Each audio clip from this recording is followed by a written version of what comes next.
Bismillahirrahmanirrahim. Assalamualaikum warahmatullahi wabarakatuh. Bismillah, alhamdulillah, Allahumma salli ala Sayyidina Muhammad wa ala ali Sayyidina Muhammad, amma ba'du. Anak-anakku sekalian yang dirahmati oleh Allah Subhanahu wa Ta'ala, alhamdulillah kita masih bisa bertemu kembali walaupun hanya secara virtual. Mudah-mudahan tidak mengurangi rasa haus kalian dalam mencari ilmu, tidak mengurangi semangat kalian untuk tetap mencari ilmu Allah. Ya. Mudah-mudahan kalian selalu diberikan kesehatan oleh Allah Subhanahu wa Ta'ala sehingga dapat menjalankan tugas kalian sehari-hari. Baik, anak-anakku sekalian, sedikit mengulas pelajaran kita minggu lalu. Jadi terakhir kita sudah membahas yang namanya berperilaku jujur, ya. Jadi di bab kedua kita sudah membahas hidup tenang dengan bersikap jujur, ya. Dan sudah kita bahas apa itu jujur, bagaimana sikap jujur, contoh dari sikap jujur, kemudian apa yang kita dapatkan hikmah dari berkata jujur, baik berkata, perbuatan, ya. Jadi hikmahnya itu ada beberapa hal, ya, yang jelas akan menjadi kebaikan untuk kita sendiri. Baik, selanjutnya ya, materi yang akan kita bahas adalah mari berperilaku amanah. Ya, mungkin kalian sudah sering mendengar apa itu amanah, ya. Amanah ini merupakan salah satu sifat yang melekat pada Rasul, ya.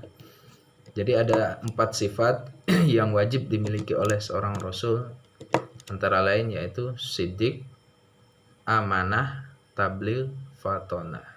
Nah, yang akan kita bahas adalah amanah. Apa itu amanah? Udah ada yang tahu? Oh ya, sebelumnya mungkin sudah punya buku paketnya, ya. Jadi kalau sudah ada buku paket, silakan buka di bab 2. Saya nggak tahu halamannya, ya. Silakan kalian buka bab 2, cari di subbab mari berperilaku amanah. Jadi amanah artinya adalah terpercaya atau dapat dipercaya. Amanah juga berarti pesan yang dititipkan itu dapat disampaikan kepada orang yang berhak, itu amanah. Jadi amanah ini berkaitan erat dengan tanggung jawab. Ketika kalian diberikan amanah, kalian harus mampu menyampaikan. Karena ini merupakan tanggung jawab ketika kalian diberikan amanah. Contoh sekarang ini kalian diberikan amanah kepada orang tua untuk belajar. Jadi tugas kalian sebagai seorang anak yaitu berbakti kepada orang tua. Ketika orang tua kalian memberikan amanah untuk belajar, ya, maka laksanakan. Manakala kalian sudah diberikan amanah untuk belajar, kok kalian malah bermain, berarti itu tandanya tidak amanah. Apalagi sekarang, ya, kalian sudah diamanahi HP, tujuannya adalah untuk belajar supaya bisa tetap belajar. Seperti saat ini kalian sedang belajar menggunakan HP, ya. Jadi HP ini sudah diamanahi orang tua kalian, ya, sudah diamanahkan kepada kalian untuk belajar, ya. Jangan sampai kalian gunakan untuk hal-hal yang tidak penting, ya, seperti main game.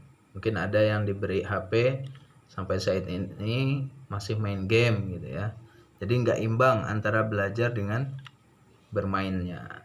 Silahkan boleh main game asal diatur waktunya, boleh, ya, main game, tapi jangan sampai berjam berjam-jam sampai hitam matanya. Nah, itu nggak amanah namanya ya.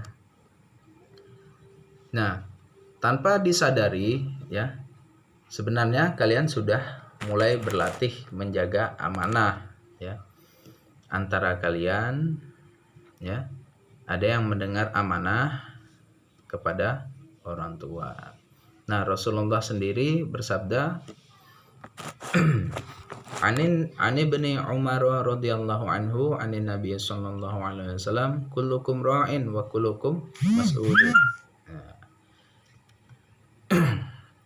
Yang artinya dari Ibnu Umar radhiyallahu anhu, Rasulullah sallallahu alaihi wasallam bersabda, setiap kalian adalah seorang pemimpin dan akan dimintai pertanggungjawaban atas kepemimpinannya. Ya. Jadi hadis di atas itu diriwayatkan oleh Imam Bukhari dan Muslim ya.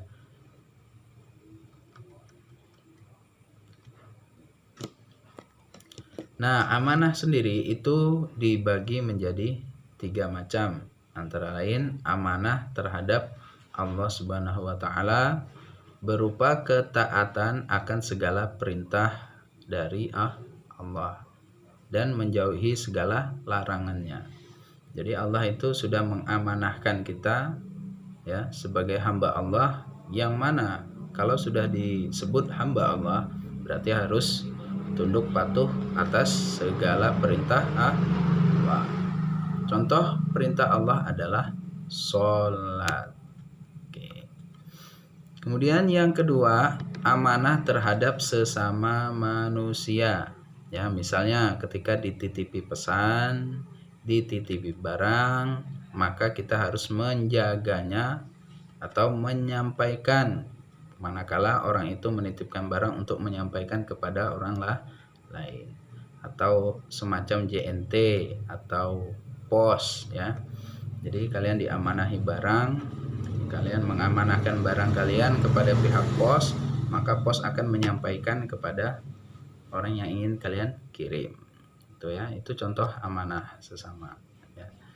Manakala ada amanah seseorang meminta kalian untuk menjaga barangnya, maka barangnya itu harus dijaga, jangan sampai hilang, jangan sampai berpindah ke tangan orang lain. Itu merupakan amanah kepada sesama. Kemudian yang ketiga, amanah terhadap diri sendiri, yaitu memelihara dan menggunakan segenap kemampuan kita untuk menjaga kelangsungan hidup kita. Caranya bagaimana? Ya, kita jaga pola makan, pola hidup ya, sering berolahraga, jaga tubuh kalian harus imbang ya. Oke. Lalu apa hikmah dari berperilaku amanah ya? Yang pertama, akan dipercaya orang lain. Orang lain akan mempercayai ketika kalian diberikan amanah, kemudian kalian menjaga amanah tersebut. Maka ketika orang tahu bahwa kalian ini mampu menjaga apa yang diamanahkan ya, selanjutnya orang itu akan percaya kepada kita. Justru sebaliknya, kalau kita tidak mampu menjaga amanah, maka kita tidak akan dipercaya orang lain lagi. Kemudian yang kedua, hikmahnya adalah mendapatkan simpati dari semua pihak, baik kawan maupun lawan. Yang ketiga, hidupnya akan sukses dan dimudahkan oleh Allah. Cukup ya, sekian. Silahkan kalian bisa baca di LKS kalau kalian sudah memiliki LKS ya, sebagai pedoman untuk belajar kalian. Cukup sekian dari Bapak, kurang lebihnya mohon maaf. Wallahu muwaffiq ila aqwamit thoriq.